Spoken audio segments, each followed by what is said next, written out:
Hello viewers, আসসালামু আলাইকুম। আজকে আপনাদের জন্য নিয়ে এসেছি বিফ বার্গার রেসিপি, যেটা আমরা ছোট থেকে বড় সবাই খুব পছন্দ করি।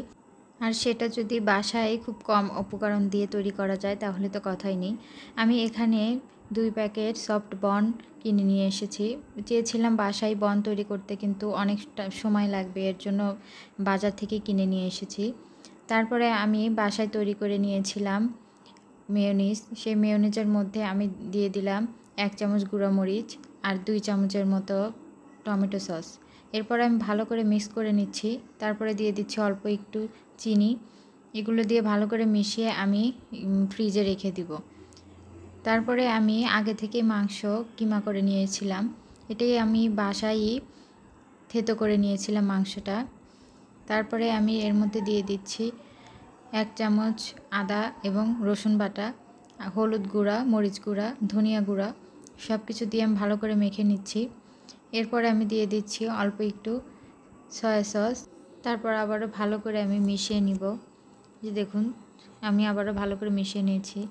এরপর আমি দিয়ে দিচ্ছি আগে থেকে লবণ এবং হলুদ দিয়ে সিদ্ধ করে রাখা ডাউল। এটা দিলে কিছুটা কাবাবের মতো টেস্ট আসবে।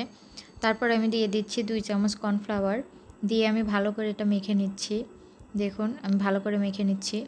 মাখানো হয়ে গেছে। এরপর আমার মনে হলো যে একটু লবণ কম হয়েছে, এর জন্য একটু লবণ দিয়ে দিলাম। তারপরে হাতে এরকম গোল করে, তারপরে আমরা যেরকম বড়া ভাজি সেরকমভাবে একটু চ্যাপ্টা করে দিচ্ছি।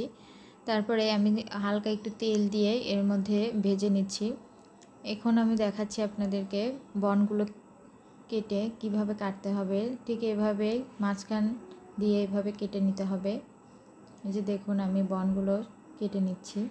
এই যে সবগুলো বন আমার কাটা হয়ে গেছে। এদিকে আমার এটা ভাজাও হয়ে গেছে।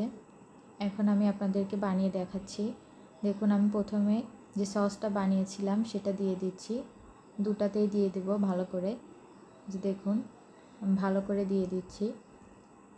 তারপরে আমি যে পেটিসটা বানিয়েছিলাম ওটা দিয়ে দেব।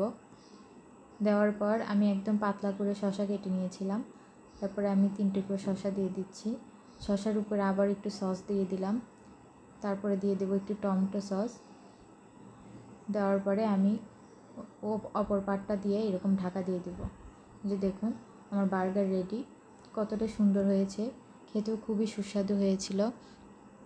আপনারা এভাবে বাসায় তৈরি করে দেখবেন, খুবই মজাদার। এটা খেলে আর বাইরে থেকে খাওয়ার ইচ্ছাই হবে না।